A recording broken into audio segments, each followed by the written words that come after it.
Alrighty then. Council Club, once again, it is the last week of October, and we are going to be discussing what happened at last Tuesday's meeting, and then looking forward to November 2nd's meeting as well. For those of you who haven't joined us before, the idea of Council Club is basically just to digest the city council agenda together. Scott and I are certainly not pros. We just are concerned nerds who show up at city council most Tuesdays, and we definitely don't know everything, but we do try to kind of pay attention. Since city council meetings are at 2 o'clock on Tuesdays, that's a barrier right there. So the reason that we meet at 7:30 on Thursdays is to allow folks with day jobs to be able to participate in the discussion.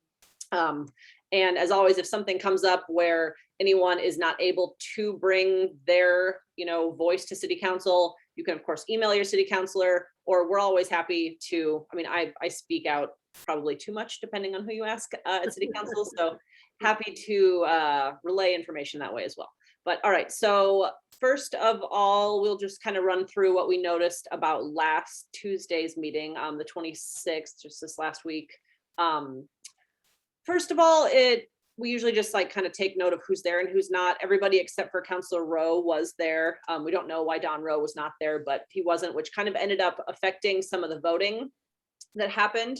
We'll get to that in a second. I guess the first thing, every week there's a different counselor who has the opening remarks, and this week it was Councilor Johnson, and she unfortunately started with a moment of silence for a pedestrian that was killed on Highway 75 by the Hamilton Street exit. Unfortunately, the pedestrian was hit by 2 cars.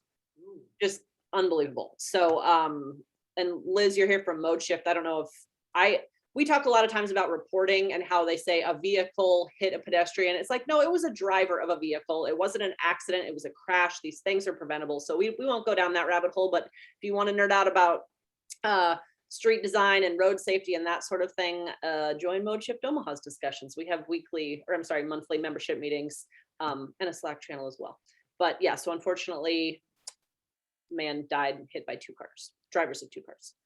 All right, so then the weird thing I think that stuck out to us the most was the whole snow plow inspection thing. I don't know if any of you have been following that. We talked about it a little bit last week as well, but there is about $300,000 total that the city of Omaha is going to be paying contractors in different portions of the city, not to inspect the snow plows, but the job that the contracted snow plowers are doing. So it's kind of confusing. Councilor Palermo has a huge issue with it because he read the job descriptions of some of the foremen and said, hey, you know what? We're already paying foremen to be doing this job. So why are we paying an additional contractor to do the job of people that are city employees that we're already paying to do this work? So there was a lot of back and forth between Bob Stubbe, who's the public works director, and Palermo, and he just kept quizzing him about pricing. It was a whole big thing. So that kind of was a lot. This past Tuesday, there was an additional $60,000 item for another snowplow inspection contract. The week before, there were 4 snowplow inspection contracts, I want to say. Those 4, that chunk of 4, barely passed. It was a 4-3 split, which is kind of interesting because it used to be with the old council, everything was just kind of rubber stamped and went on through. Now there's actually some discussion. So the people that voted for the snowplow inspections were pretty much West Omaha folks. So that's Councilors Rowe, Brinker Harding, Mini-Me Melton, and Festerson. All right, Pete, fine. So Palermo was against it, Juanita Johnson was against it, and Danny Begley were against it. So with Rowe being absent last week, that kind of was interesting since then it was going to be a 3-3 split. And we were kind of trying to listen to some scuttlebutt that was going on between Melton and Harding about how to vote for it. You seem to understand what was going on with that, but it involved the prevailing side of the vote got to potentially call for a reconsideration of a vote. Do you want to talk about that more? It's confusing and strange, but it's going to be reconsidered. Yeah, so Harding asked the clerk if it's a tie, who's on the prevailing side? And she said the side that votes no. And so Harding was like, well, I'm voting no then. And so Harding, it was really weird. Harding motioned for the approval and then voted no against his own motion. Weird. So, but then we stuck around, and one of the good things about going to the city council meeting is there's usually a little after meeting, a little brief kind of like, you can ask questions, usually they'll come walking up. This time Harding stayed at his seat, and I could overhear him talking with the city clerk about reconsideration. And sure enough, what's the first agenda item on this week's agenda? Next week's agenda. Yeah, next week's agenda is reconsidering the snowplow inspector. And so it was a bunch of like logistics. He wanted to make strategery. Yeah. It was like, how do I don't know. It was weird, but yeah, it looks like that's going to be the first thing on the agenda on Tuesday. And hopefully Roe will be back, because if he's not, I feel like this is some weird kicking the can down the road until or are they going to try and flip one of the three counselors that voted against it to try and be like, come on, reconsider, change your vote. We'll see. Yeah. So again, nerd stuff. We go deep sometimes, and that was what we were fascinated with last week, or this last Tuesday. Were you gonna say something else? Just going back to when the city budget was tossed around a couple months ago, doesn't the mayor give the city council $200,000 as a slush fund? Pennies, basically. Yeah, she gets to decide all these millions, and then she's like, here you go, you can fight over pennies, go ahead. It kind of made me, and you can, after rewatching this last week's council, I really wanted to thank Palermo, because he's fighting for $300,000, which is more than they were given. So it's not a small amount of money. I know the budget is 400 something million. But I was like, thank you, Palermo, for standing up for just even $300,000, a measly $300,000. Particularly when we are supposedly already paying city employees to do that job. So it'll be interesting. Okay, so there was also, he took Director Stubbe to task and was like, I don't know, it was kind of a circus. But that also, so then another agenda item was to repair a concrete job. Was it 120th and Center? Yeah, almost $2 million change order, meaning they were trying to add that much more in West Omaha to repave streets out there. Yeah. Sorry, keep going. And that's when Palermo also got into it with Public Works. And it was fun to watch them. Yeah, we don't live in Palermo's district. But it's good. He definitely butts heads with Public Works, and it's not afraid to like ruffle feathers. Yeah, I definitely don't agree with him on everything. I don't agree with any of them on everything, I suppose. But it was kind of just interesting to have him take them to task. He got the Olson engineer, who was one of the inspectors for the panel repair, was there as well, called him to the stand. They all asked him why he was missing out, because it sounded to me like there was an issue that was brought to Councillor Melton's attention that maybe the inspectors of the panel replacement wouldn't have caught. I don't know. It was, again, kind of complicated, but it sounds like they're having to redo a bunch of stuff because it was messed up. So that was the bulk of the back and forth that we noticed last Tuesday. Do you notice, it was Olson and then N, L, and L concrete? Yeah. Did you notice they're on this week's agenda? No. Yeah, it's going to be interesting. I think it's just another concrete panel replacement. Yeah, I was just like, "Ooh, you're coming back." Yeah, we shall see. Pucker up. Yeah, I guess the other thing that there was some dressing down was the guy from Mouth of the South was applying for a new liquor license application. He used to own a property in Florence, and I guess he really doesn't take care of it, and so that got brought up that he was ignoring calls from about noxious weeds, and just kind of had the property in a state of disrepair. And he was like, that's not mine anymore. I sold it a long time ago. I don't even, and then they're like, who did you sell it to? And he's like, I don't really remember. And they were like, it says you sold it 2 weeks ago. How do you not remember who you sold it to? So that was kind of just like interesting. I don't know, just some weird shit. All right. Does anybody have anything to add to what they noticed at the last meeting before we look forward to next Tuesday? All righty then. All right. Yeah, fire. It's burned down. Mouth of the South. So you remember Festerson had pictures. It's like, this is what your building looks like now. And it was like, I couldn't really see the picture. Yeah, you could see the picture. Yeah. It was the first time I've ever seen a counselor hold up a graph or anything. And I'm just I just had to go. Yeah, it burned. So not his problem anymore. Seems strange. Yeah. And then Harding was like looking up on the DC assessor site, and it's like, it says you still own it. Anyway, it was a whole lot of weird shit. So they didn't pass the application, they postponed it. So it's on the agenda this coming Tuesday. So we'll see how that goes. That's a while. Okay, so like we talked about, just jumping into this next agenda, item number 6 is the reconsideration of the snowplow inspection. So that'll be interesting. Like I said, we'll see if Roe's back. That will change things certainly. If not, I don't know what will happen. I don't know what will happen either way. We should message Palermo and be like, go for it. Like, he will go for it. Yeah, He has a bone to pick with Public Works, and yeah, it'll be interesting to watch. We'll see how that goes. They keep calling it babysitters to watch the babysitters. Yeah. It's just like, cut out the middleman. We already have foremen that can do that job. So yeah. Okie dokie. Let's see. So planning board stuff, items, a lot of the like way west Omaha development stuff, I don't pay a whole lot of attention to be completely honest. If anybody cares about that stuff, as usual, hop in at any time. You can just come off mute and talk. You can raise your hand with a little function, whatever's good. But items 21 through 26 are Kiewit subdivision, TOD, transit oriented development at 27th and Leavenworth. So I was kind of like reading through some of the attachments there, and they actually are asking for a parking reduction, which I was like, oh, good. But they are still going to have 91 spots in a parking garage on the first floor. So I don't like that because, and I was trying to like check out the drawings, but usually you don't want parking to be ground level. You want commercial or something that's going to like activate the street more than just a damn parking garage. But it's going to be 134 residential units with 101 parking spots. 91 of those will be on that first floor parking garage. But the good news was they did talk about how the applicant still needs to work with the planning department to come up with long-term and short-term bike parking. So I like to see that they're at least thinking about it and talking about other ways of getting around, and that they're also going to be working with Heartland B-Cycle. So some good and some bad. Is long-term bike parking like bike lockers? Yeah, bike lockers. Yep. Are there any of those that you know of in Omaha? There used to be some at the Walmart on Saddle Creek.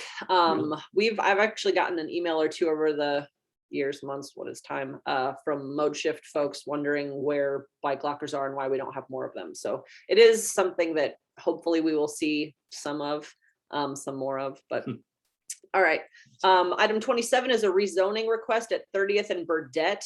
It's more of the Highlander East development. So this is for 61 residential units with 2 commercial bays on the ground floor.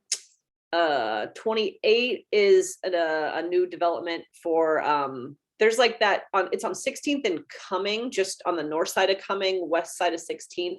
It's like where that artist used to be with all those weird kind of metal sculptures and like cars and weird shit. Anyway, he's out of there now, and so someone is going to turn it into a couple of restaurants. It sounds like that's the request anyway. So we'll see what is happening there. Let's see, 29 actually ended up, the applicant removed the request. It was for some development on 14th and Jones, I want to say. 32 is some townhomes in South Though at 20th and Pierce. Oh, 34 and 35, Creighton wants to build a health science education building at 27th and Cumming. They, Creighton owns like as much as they can get their greedy hands on. And that's like pretty much that entire corridor. So it looks like they're going to be building something new and shiny at 27th and Cumming. Okay, I know y'all will be excited about this. The Old Village Inn on Dodge at 44th is going to be a drive-through at Blardo's Mexican food restaurant. So those are everywhere, but there's going to be another one at 44th and Dodge. Hope there's plenty of. You should talk about how you like burritos. I mean, when Casey's did the name change from Buc-ee's to Casey's, people talked about I how they swear like the pizza. there was no less than 2 people talked about the pizza, and then Pete talked about Festerson. Councilmember Festerson talked about the pizza. You definitely should talk about how you love burritos. Anyone wants to talk about their love for burritos, there's your opportunity. All right. Again, some of what we talk about here is if you do, like that was a great example. If you wanted to talk about burritos, for example, anytime you're at city council, you have to speak to something that's on the agenda. So, I actually took the opportunity when we were talking about all that snowplow stuff a couple weeks ago, I stood up and talked about sidewalk snow removal because that's a huge issue to me. So sometimes you can find agenda items that are close enough to what you want to talk about that you can kind of sneak it in before you get called out of order and told to sit down. So I guess we're going to hear from Scott about burritos. All right. 37, is a permit to develop in a floodplain. Great idea. Kind of by the Furniture Mart. Looks like a new kind of like home renovation floor and decor. Exciting times. 38 is a special use permit for small group living at 21st and Grand. That is going to be 24-hour residence. They don't call it a halfway house, they call it a 3/4 house. So up to 6 residents, dealing with drug and alcohol addiction, kind of transitional housing, sober living. So that is number 38. Number 40 is actually something that I'm interested to see what type of kind of pushback we get from the neighbors, because it is a special use permit by the Nebraska Youth Justice Initiative. We've already heard some of their testimony about the development that's happening at 50th and Grand. So only a few miles west of the other 21st and Grand we were just talking about. So number 40 is for, again, they've already gotten some of it passed as far as allowing group living for youth and youth services. It'll be 24/7. There were some concerns about security issues, and so the developer that was there last week, or maybe it was the week before, Ashley Kuhn from, is it Ashley Kuhn? I think that's her name, from I'm totally blanking on the name of their, You kept calling him the wrong name. yeah. Anyway, the developers at for this project, no, that was a different one. Okay, that was this week's. God, it's gonna drive me nuts because there's really cool Black woman-owned development company. Does anyone know their name? I'm gonna find it. Scott's gonna find it. But anyway, so they had some pushback about the from the neighbors about security concerns, and so they actually, Blair Freeman, thank you. And Councilor Johnson kept saying Blair and Freeman. I'm like, yes, it's Blair Freeman, and that's actually not even Ashley's last name. But anyway, so they did a good job of outreach with the neighborhood, and there was some pushback, some security concerns. They upped the security, so that all passed for the actual group living. But now this special use permit coming up on this Tuesday is actually for a recreational club at the facility. So there was some conversation last week about how they're using one of the parts of the property as an old church. And some of the neighbors were like, you're desecrating this church. It's ridiculous that you're going to be using this for a group home. But this basically permit is would allow the metro area youth service to operate out of the church, doing some kind of programming and educational stuff. So there's a gym, kitchen, educational opportunities happening there, and it'll operate just 5 days a week, 8 to 7. And it sounds like that Metro Area Youth Services was already operating not too far from there, but with COVID, they had to go to some place with a little bit more space. And so this seemed like a good opportunity. So that is what, there's hearing and a vote on this on Tuesday. So, all right. What else are we looking at here? Oh, 41 is that postponed liquor license request for Mouth of the South. So we'll see if the council got their concerns addressed by the applicant and if that'll go through or not. All right, that is kind of the end of the stuff that has, I think, a hearing at least happening. Oh, maybe not, maybe there's a few more. The item number 43 is consent agenda. So there's, the hearing happened already, but it's affordable housing, 87 single family homes at the old Wintergreen housing site. So it's the Blue Stem housing development. So that'll be good, I think, I hope. Anytime there's TIF for affordable housing, I'm into it. Better than the schmancy condos that a lot of times apply for TIF and get it. So, okay, so then items 49 through 66 are also going to be available for public hearing on Tuesday in case any of this catches your eye. 51 and 52 is more about snow stuff and de-icing chemicals. So if anybody just wants to talk about snow removal and how we do a piss poor job of it, we should take sidewalk clearing more seriously, go right ahead. Sure opportunity.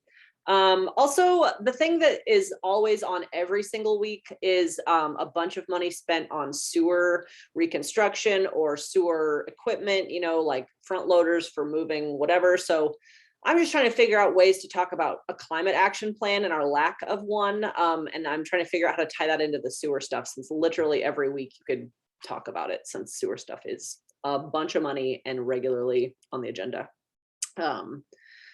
Anyway, oh, some of that is upsetting to me. Item number 60, this is stupid, it's not that much money, but I just hate it when they spend stupid money. 61 grand for an engineering firm to draw a 3-car garage for the freaking cop impound lot. Like, are you serious? It's a 3-car garage. You don't need to spend $61,000 in drawings to figure out how to put up a damn garage. Anyway. Is it a special kind of garage? No, it doesn't seem to be that fucking special to me. It has, I mean, I could pull up the. I remember you showed it to me. It's a box with 3 holes. Yeah, exactly. So looks like a 3-car garage to me. I think that we could just build the thing and not pay whatever. Which item number was that? Number 60. Thanks. Yeah.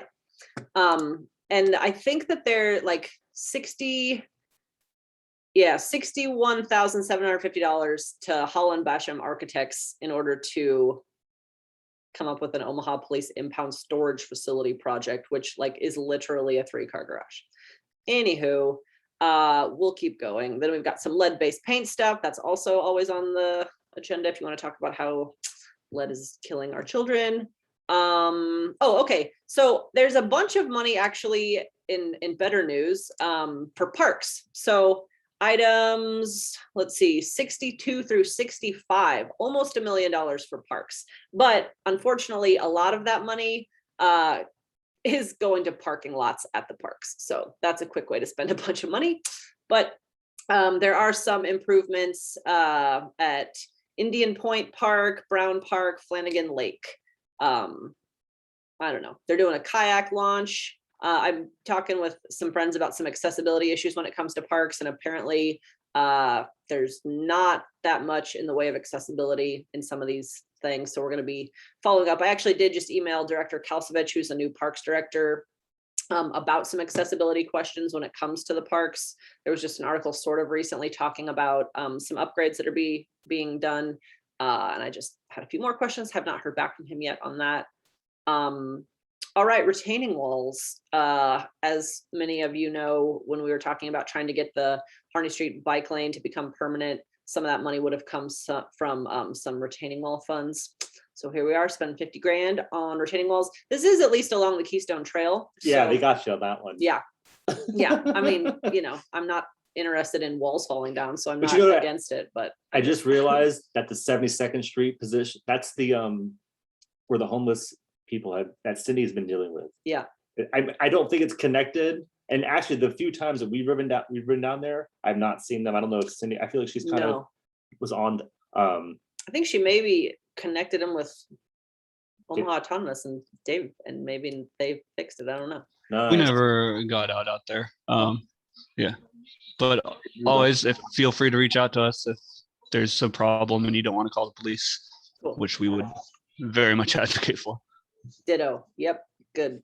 I think what I have heard about the retaining wall situation is if those of you who are familiar with the Keystone Trail at that area, it's a pretty bad blind spot, and there's like this weird jutted out portion.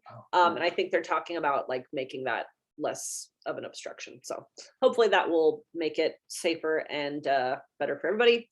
All right, let's see. 67, they're trying to vacate portion of 65th Ave from Fowler to Ames. There's some eminent domain stuff going on there for some public works project. 69 is TIF for 59 affordable housing units at 19th and Farnham. It's also going to include kind of a historic reservation.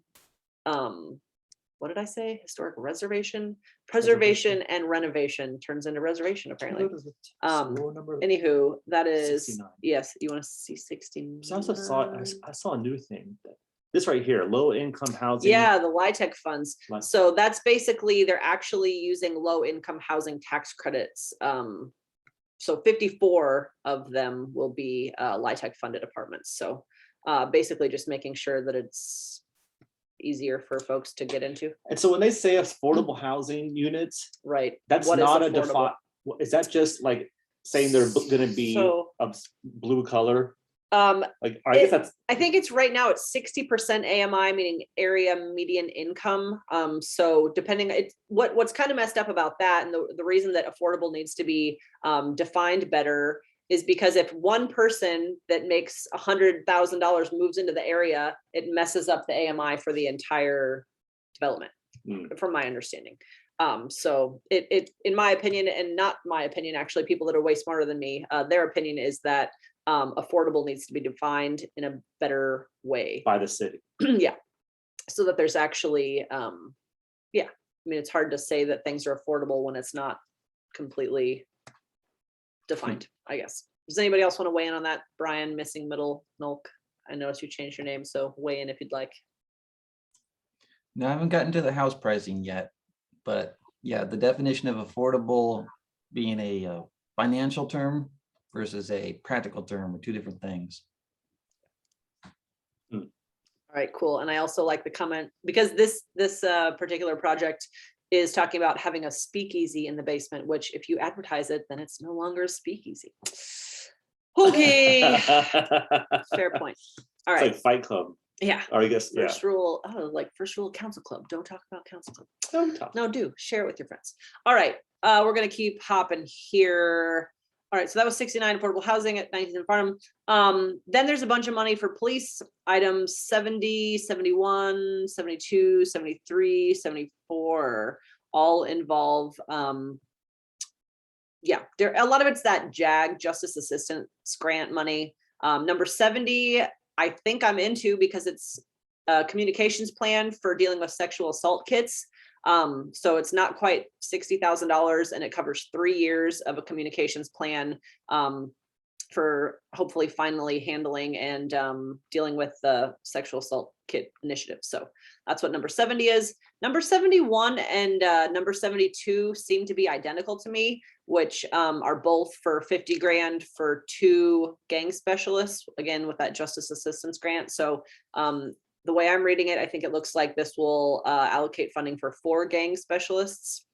And then number 73. So this is one of those, I might pull it up here. It's $410,000, again, from one of those justice assistance grants. But they can be so vague. They're like crime prevention, educate, like it's just, it doesn't really show what it is. And it's $410,000. It is going to be split with Douglas County. It's not just the city of Omaha. City of Omaha is going to be handling and administering the grant. So they're going to take a chunk for grant administration. But it is going to be vague money for, you know, policing, however they see fit.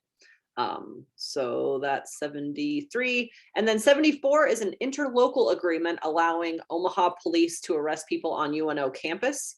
So basically it's a 5-year agreement that will allow, because I guess right now, UNO has its own cops. Hey, Kate, can I ask you to mute so it doesn't picking up your background? Thank you. So anyway, I guess it's a 5-year agreement that will allow, the OPD to operate on UNO campuses. So interesting there. And then, number 75, the attachment didn't work. So I didn't really get a chance to look at it, but it involves the Millwork Commons. Don't exactly know what's going on there. You gonna say something? I just remember from last week, the 180-page attachment for that they actually did talk. We didn't talk about, but it wasn't really much. Yeah. It was just like, we got some money over here. Yeah. So no, but that's a good point. I guess what he's talking about, if you weren't here with us last week we talked about, I believe it was item number 68, which was a 180-page attachment and a $70 million price tag attached to the attachment. And it was for things like police helicopters, the Abrams Library branch, some computer equipment, a new police headquarters, a bunch of different stuff to the tune of $70 million. I emailed the clerk and Festerson and said, hey, what is this? It's kind of confusing. It's a lot of money. It's a lot of pages. I don't understand. And they said, oh, there'll be a presentation going through everything on Tuesday. So I said, okay. The public presentation was from the finance department. It was very quick. And it was basically like, these all projects have been approved in the past. And this is just basically bonds to fund them. And that was pretty much it. So the link basically just says an error has occurred while processing your request. So don't know really what happened with that, but for this week, item 75, don't try to look at the attachment. What else? But Millwork Commons, are they asking for, what are they even asking for? That's the whole thing is I don't really know what it is. It's a redevelopment Okay. request. But It's like they're just putting on paper the last change of the design. okay, I'm looking through it and it's just marking out where the roads are gonna be, where the sidewalks are. it works. I just took off the V2 at the end of the link. Oh, you're so smart. Heyo. So there may be a V2, but must be looking at version 1. But it Gotcha. looks like they're just marking the through roads. Okay. I am kind of interested in what's happening over there, but this is probably not the same as that's all upside down. And it looks like there's one new road being put in, Millwork Avenue. Do you think from what you can see, I can't tell what's happening. There's He's Millwork Ave. scrolling fast and it might not be this at all, but at some point they're talking about doing a rerouting of the truck route to get it off of 13th Street. Does that look No. like this probably isn't going to involve that because this is their whole own new little development?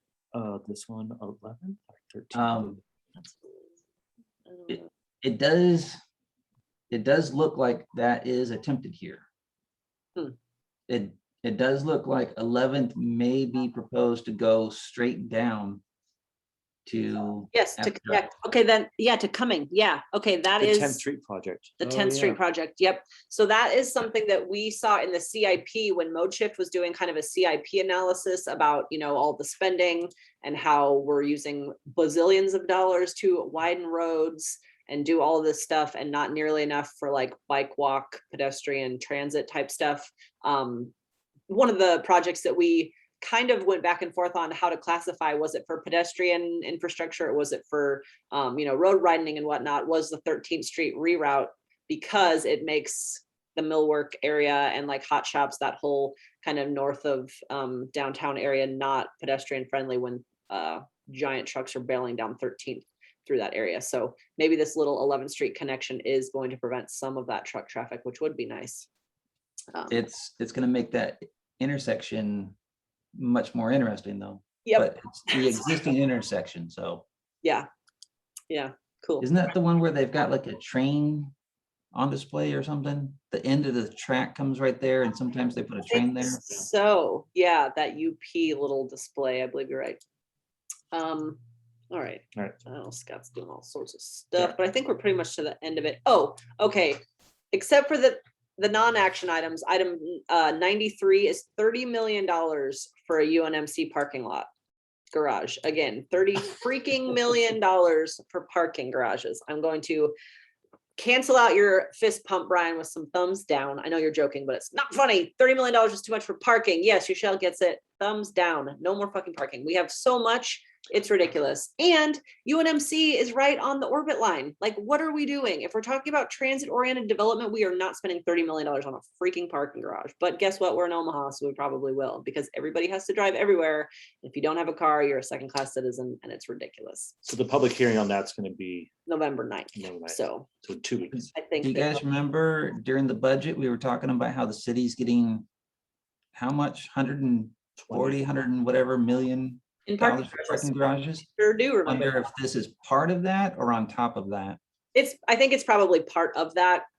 This is what is so confusing to me about like trying to advocate in the right time to stop some of this stuff, because like, sure, now it's on for public hearing, but they'll be like, oh, well, we already allocated money in the CIP. Like, it's just, whenever you try to stand up and say something, they always tell you that you're here at the wrong time and you missed the opportunity. And it's like, well, then make this easier to understand for folks, because we are here speaking up about this because we don't like it. And when you always tell us we're too late or we're wrong, you're doing your jobs wrong, because you're making it so hard to understand that people can't weigh in when it is important.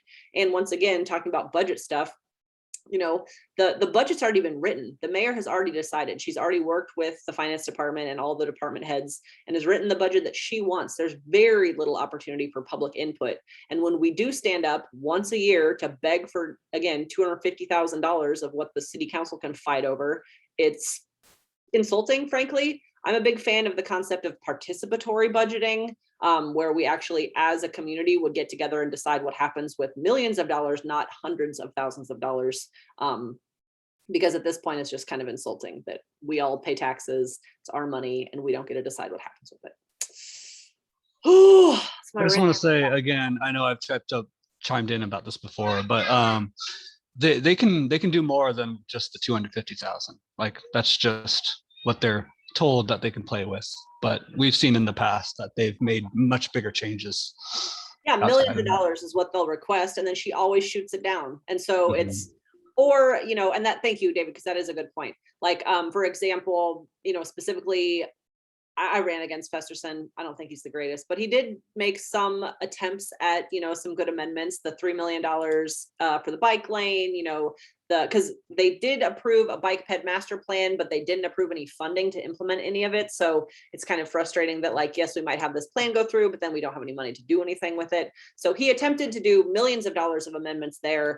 All of it got vetoed. So again, the mayor holds the keys to the castle and she does what she wants. And we all are just her pitiful peons that live in her, outside of her gated community, clearly.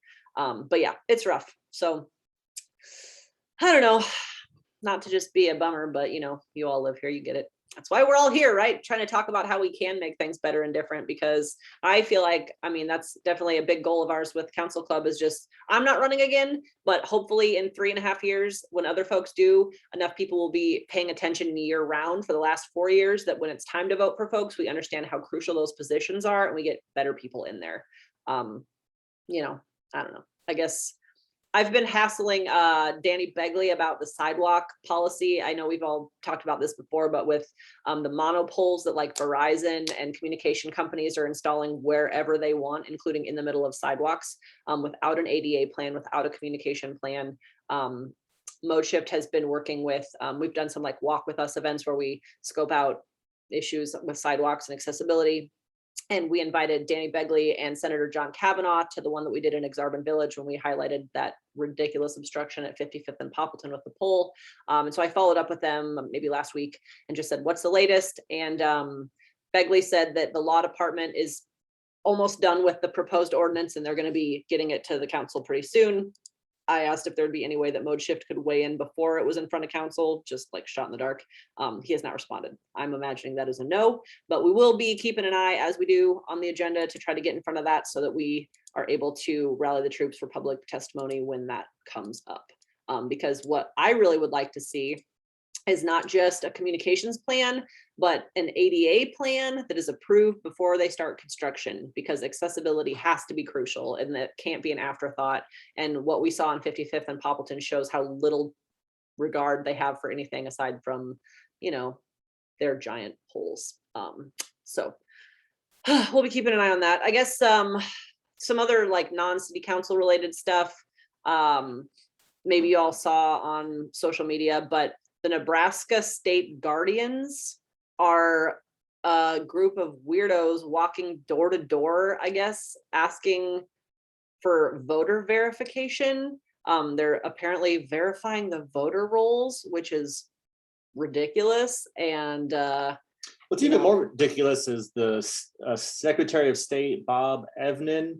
His response was just like, yeah, they don't work for us. Feel free to answer the questions or not. Just like kind of, any stranger, yeah, just like as door. Opposed to what they're doing is illegal. So I feel like so what I would imagine is they've got the voter file, which we had to pay for. Yeah. Well, okay, so this is, yeah, so Zach says it's not illegal, but are they using the voter files from a campaign and they're verifying that? Because that is illegal. When I got the voter files, I had to sign my life away saying I'm not going to use it for anything else except for expressly my campaign. So if they're using the voter files to try to like verify who's where and voting and whatever, that is illegal. I don't know if that's what they're doing. And Zach, if you feel like hopping on and sharing what you know about that, please let us know. But yeah, and just like the misrepresenting themselves as needing to verify your information. It's, you know, voter suppression. It's racist bullshit and hopefully it'll get squashed. But right now it just sounds like people are not taking it very seriously, which is not surprising, but upsetting. I put it in the same category as some of the junk mail I get, and it says official financial information enclosed, and it's just a mortgage offer. Yeah. Yeah, it's financial information, but it's not, it's a solicitation. You can still There- show up to my oh, sorry. office and say you're verifying data, but I didn't invite you. Yeah, I guess that's interesting. They're Uh, super mad at Bob Edmond too. Like, cause they thought, like we're doing his job and he's like, they with those mediocre responses, we're mad that he's not doing enough and they're mad that he was like disavowing them. Yeah, I guess that's a good point. Always two sides to the coin. Weirdness. So does he run for re-election? Is Bob Evans, or is he was appointed? I think he's running. I think he's running for re-election. So I think he's up for re-election this year, or I'm sorry, with this next round, the midterm. Interesting. I do not know. Does anybody, or are you? Almost you're sure about positive, that? yeah. Okay. Well, then we can vote for somebody better. Speaking of voting for somebody better, Don Klein hopefully will get voted out of office because that guy needs to go. Yeah. So I know there was a kickoff recently with his opponent. Hopefully that'll be better. I don't know that it Who's can his get opponent? worse. Dave Pantos. Pantos, yep. So we'll see. I don't know. What I know about Dave Pantos is not a whole lot, except for that he's been volunteering as a lawyer with like the 10 assistance program. So that's nice to hear. And he's not Don Klein. So that's also good. How do you spell his last name? Pantos. And he's going to run against Don Klein? Yeah, he's running on like kind of what I've seen as the just general progressive DA thing, which is good things, ending cash bail, not prosecuting low-level marijuana offenses, stuff like that. Awesome. Upgrade. Cool. Definitely. Thank you. And Bob Evans does run again in 22. Oh, okay, well then we can not vote for him. Hopefully someone better will run against him. Okie dokie. Oh, I guess the other things that we just have on our list of upsetting things that are happening is the freaking Ricketts prison situation and the lack of water. It's just horrifying that I don't know. There's not enough hours in the day to talk about how bad all that shit is. So I just wanted to bring it up. You can't even wash your hands. Come on now. Ridiculous. Porta potties, like maybe a bottle of water a day, just incredibly. It's like overcapacity. Right. It's overcapacitated. And understaffed, like the perfect storm. They don't even get visitors really. Like the weekends are already shut down. Right. Limited so many days during the weekday. I mean, it's driving these guys crazy. Understandably. They got the COs passing out medication. Now, only med-aids can pass out medication. COs is giving people wrong medication and all kind of stuff. Is this Nightmare. And of course the answer is not build a fancy new prison. No. How about get people out of prison, stop prosecuting them for bullshit, and then fix the water main problem? Like, we don't need to build a new prison. That really makes me sad. So yeah. I appreciate Senator McKinney highlighting it. Yeah. I feel like I wouldn't have known nearly as much if he hadn't gone in person. So Yeah. I'm happy we have him in Omaha. Yeah. Totally a good guy. Just wish that there was more we could all do. That again, like I go back and forth about like this is good and I'm glad we're together, and I'm like none of it matters, no one listens, and like the fucking stupid rich people have all the control, and like we all just beg for empathy. Ugh, it's rough. Anyway, so that was a nice little segue into see you later. No, I guess the final thing was the ARPA fund discussion. We were talking a little bit about that right when we got started, but I think the main takeaways are we as a city are going to be getting I think $111 million. We've gotten half of that so far, and the next half is going to be coming, I believe, next year. And so earlier today at 5:30, Councillor Johnson had kind of a public forum where she was gathering feedback about what District 2 wants to see happen with some of the funds. I did hear a little bit of talk about broadband. I think the pandemic has really highlighted how crucial internet connectivity is for everyone, and it should be a utility and not just like some fancy extra thing that people don't, get by right. So I would like to see something with that. And again, I'm just going to keep talking about a climate action plan. Like, I think that we need to, this is a big influx of money. We want to get real about this. We can talk about the racial disparities and just the overall health outcomes and all of the disparities that we see. And so I don't know if that was brought up at all. Weshel, do you want to share anything else that you learned or heard today? Um, actually, I didn't hear much come up about climate action plan, I'm sure not. but I agree with you. I mean, we're gonna be discussing racial inequity if we, all turning to Iceman or we swimming in water, whatever the case might happen. But they talked about the need for like there's a lot of people doing grassroots organizing in North Omaha, and these individuals are not getting paid. You got a million nonprofits in North Omaha where all these people get paid to do this work, but you don't connect with the community, so the work doesn't get done. And then the people who are doing the work aren't in the nonprofits, so they don't get paid. So it's like, how do we fix this? You got people in the community doing grassroots work who don't even have a building to do it in. Like there's one group of individuals, they've been putting on something every single week since the power outage. And we all know the power outages was months ago. But they still, every Sunday, they're feeding the community. They're putting mentors in place, where we get the kids to come out and get them off the streets, but they're not getting into stuff, so they can go to jail or get killed. We're trying to change the culture, but however, we're not getting no assistance from the state. The money goes to all the nonprofits, and then you have to wonder, like Terrell addressed, what are the nonprofits doing? Right. Because then we don't have no for-profits. That's a problem. So how do we get some for-profits in place to where people in North Omaha can start talking about generational wealth? Because I mean, we're just talking about, go to work for these $12, $13, $14, $15 an hour. And then back to the affordable housing. If a 3-bedroom is $1,200 to $1,500. And you got to have a third of that. If I don't make a third of that, then where am I living? Right. Our families are disrupted, disconnected. Kids can't stay at home. It's like all that's leading to mass incarceration because we get desperate and how do we make ends meet? We shouldn't still be in that mindset. Right. No. The federal government had a lot to do with putting us in this position. 100%. So if the federal government has buku money, then let's address unaddressed issues. How do we fix this in real time? Yep. Did you see that article in Lincoln about how the Lincoln Planning Department is using the redlining maps to intentionally invest in those areas that have been historically discriminated against? No, what is that? I'm going to find the article and link it. It was Lincoln, Nebraska. Their planning department is using redlining maps to basically acknowledge the shitty history and make intentional investments in those areas, which makes so much sense. For this stuff to happen. I can't wish for this to happen. I need this to happen in real time. I know. It's ridiculous. And I mean, I feel like so many times Omaha is incapable of learning from other communities. It's like, we don't have to reinvent the wheel here. We just need to look at who is making an intentional decision elsewhere and it's working. Because we know it's happening. Other communities are doing better things than we are, and we're incapable of learning from others. And it makes me lose my mind, whether it is, with redlining, which should be, that touches everything.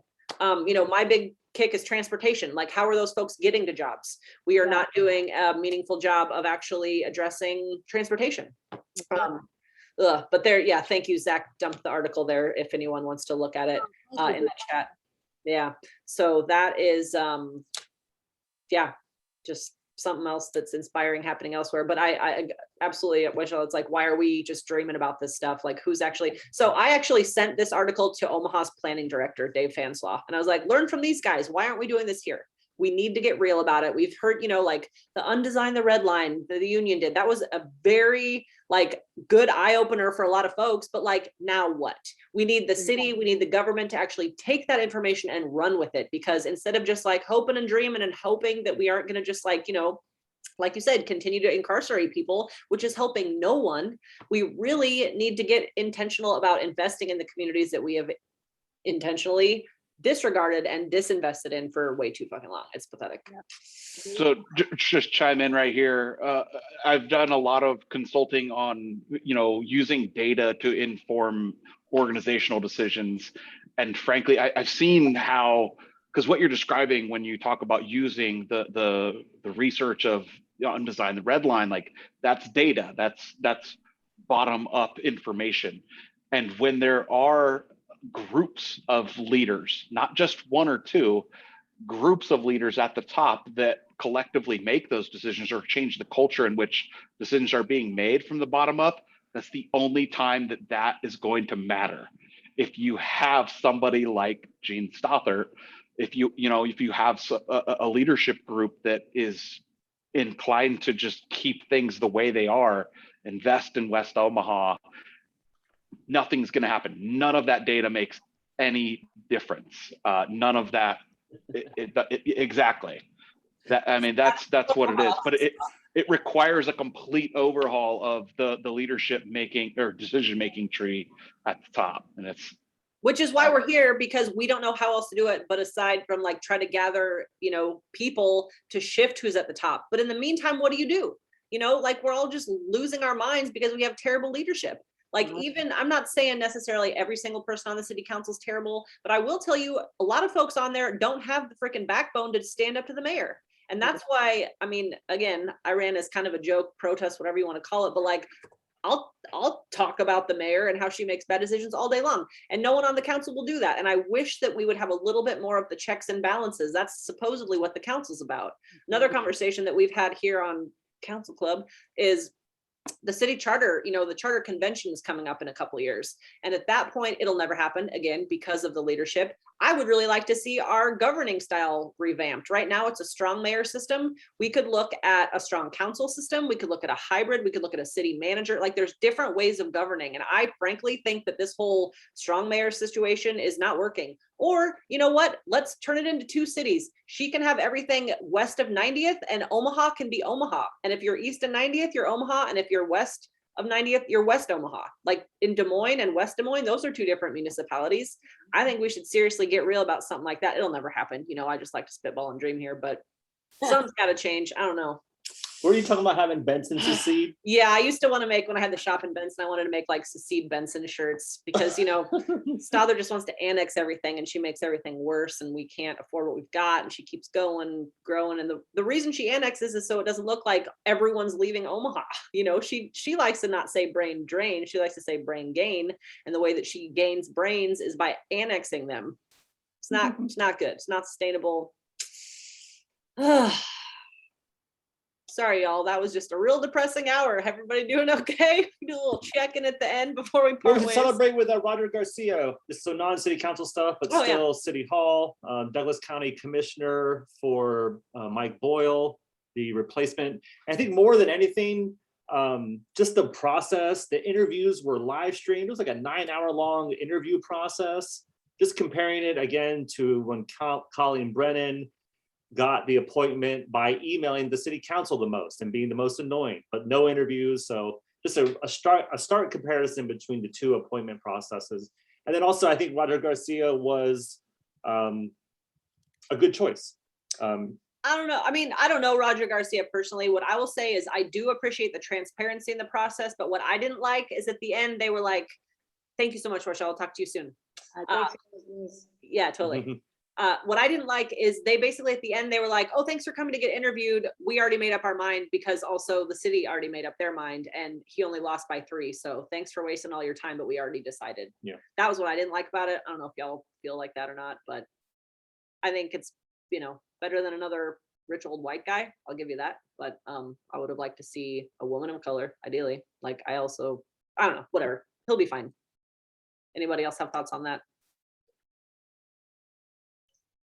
Not on that, but just real quick, if I could soapbox really quick. On the heels of the encampment we were supporting getting cleared, now the shelters are full, and it's not like a direct result of that. It's just now that it's getting colder, the shelters are full. And like I was down at Sienna Francis today, and this lady was telling me that she couldn't get a bed, and it's just like, and then we criminalize them for sleeping in the parks or sleeping on private property wherever they can. Find a building, get arrested for trespassing. And it's just like, I don't get what we're doing here, and Classic poverty. Yeah, good. and like part of it too is just like where I'm just confused is like there's I know people who are like really able to kind of get back into things and to get back to work and things like that, and some of them are working, but like the social workers are overworked. There's no real follow-up with people who are living outside, which I kind of understand. It's difficult, but I just don't Yeah, I keep learning more and more as I do this work, and it's just like I just don't see any kind of advocacy outside of the nonprofit system who makes like really weird decisions and like building tiny homes, like things like that, where it's just like, did anybody ask for this? Because the people like that I'm talking to on the street don't want that. So like I'm just kind of want to keep that on people's radar. Thank you. Thanks for the work that you do with that. I mean, it's heartbreaking. I y'all know about the Finland model. Have you studied what's happening in Finland at all? Not too much. So they have this housing first model. I just saw another, that was something that I kind of was looking at when I was running for council, because I was like, oh my gosh, this is like what you have to do is you can't put any strings attached to housing. Housing needs to be a right. Let me see if I can find this really quick. Because it was kind of, I didn't read the whole article, but I've read articles about Finland and their housing policy before. And it's basically like, I mean, the short story is housing first. Like that's how it goes. You basically don't put strings attached. Here it is. Yeah, because like our current model is you get people into emergency shelter where they get hooked up to services and get hooked up for like housing wait lists and stuff like that. But that takes 3 months to 3 years to get a house. So these emergency shelters are used as long-term like housing. And that's not a way for anyone to live, like in a dorm, I don't 20 people in a room on bunk beds, like You're right. You're just right. doesn't make sense. And that stress like doesn't help with anything. Right. No, I know. There is a better way. I feel like I sound like a broken record, like Omaha, and I know we're not alone, but we are incapable of learning from what's happening elsewhere. We always have to do like our own pilot because we don't know how to remove snow from bike lanes. Obviously, that's just one example, but like we could be learning from what's happening. And this is just a really interesting way of doing it.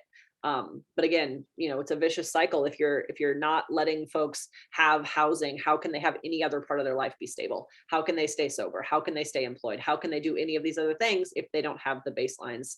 And it just feels like in Omaha, a lot of times we're begging for the basics, and it doesn't have to be that hard. Yeah, I won't ramble on and on about this, but just like, if you're living out on the street, if you aren't with your stuff will get stolen. Like it'll be gone. And I'm replacing people's tents constantly because they're cut open because somebody decided to cut open their tent to root through and steal some of their stuff. And it's just an unfortunate reality. And then also, these same people are saying, yeah, but I'm not going to go to the shelter because if you go to the shelter when you get robbed, you lose everything. Like they just steal everything. So it's just like, like if you had 4 walls, a door, and a lock, like your stuff is secure. Yeah. We just got to give that to people. Yeah. Ugh. Again, with this ARPA money, I mean, like that, think of what we could do with $111 million and homelessness. Like we could really pretty much almost solve it. Like if you look at some of the numbers coming out of Finland, it actually costs the municipalities less to just house people, because then you're not paying for law enforcement to come kick them out of camps. You're not paying for mental health crises like responders. You're not paying for 911 calls with an ambulance because somebody overdosed. Like it actually saves the money, which is the reason that I think Omaha should listen, because they don't care about humans, but they do care about money. And then obviously just like the humanity piece, which is why we're all probably into it. But all right. Yeah, just like sorry, so somebody ran by like one of these like protected tent city kind of ideas by me recently, and like, well, that's like a really well-meaning thing. Like they did that in LA, and the average cost per person was like $2,600. When it's just like you could have just gotten people apartments. Like I feel like we just do this kind of stuff over and over, trying to be creative about a solution rather than like approaching the obvious solution, which is just give people housing. Like you don't even need to build it. Just like, I mean, we do need to build affordable housing, but it's just like buildings are out there. Like this stuff is already constructed. We just need to use it. Especially with like I was impressed a little bit. I mean, and I adore Naomi Hadaway, but like with the non-congregate shelter, like working with hotels and getting folks into hotel rooms, even like that is such a huge boon. Like there's different ways to do it. I don't know. I'm not a pro when it comes to that stuff, but I did just want to share that Finland has it figured out and we could learn from that. So I got a question. Oh, just hear David kind of chime in, like if there was like the first domino to tip, like in your mind right now, like what is that? Like what's the first thing that you're pushing on to see make you know, a chain reaction to really shift how we're approaching things?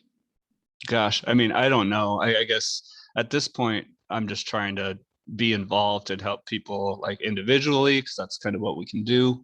The bigger picture stuff is hard because, as we all know in this group, like it's just, I don't even try to get myself worked up about how to affect that change exactly right now, because it's just like, man, I have no idea. Like, if we didn't spend $30,000 on a parking lot or $30 million on a parking lot, maybe we'd be able to fund these things. But like it really is stuff like what Naomi did over the winter with, like, you know, renting out hotels, or however that, I don't know how that all worked out, but like just housing people in a non-congregate way. Yeah, just I don't know. It's just the congregate shelters just don't work. And I mean, if they were emergency housing, that'd be different, but they're used long term. Like I know people who've been there for 10 years.